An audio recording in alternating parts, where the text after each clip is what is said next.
દંતકથા અનુસાર 7 બહેનોના એકના એક ભાઈ એવા મેરખિયાને એકવાર ઝેરી સાપે દંશ દીધો. સૌ કોઈના જીવ અદ્ધર થઈ ગયા. કહેવાય છે કે તે સમયે કોઈએ ઉપાય સૂચવ્યો કે સૂર્ય ઉગે એ પહેલા જો પાતાળ લોકના નાગરાજા પાસેથી અમૃત કુંભ લાવવામાં આવે તો મેરખિયાનો જીવ બચી શકે. આ સમયે જાનબાઈ પાતાળમાં અમૃત લેવા ગયા. કહેવાય છે કે તે અમૃત લઈને પાછા આવતા હતા ત્યાં તેમને પગમાં ઠેસ વાગી. તેમને ચાલવામાં તકલીફ પડવા લાગી.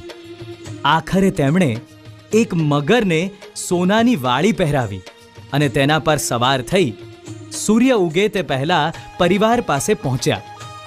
પણ તે સમયે તે લંગડાતા હોય. બહેનો બોલી કે અરે ખોડલ આવી, અને ત્યારથી જ માતાનું નામ પડ્યું ખોડલ. ખોડી ખોડિયાર.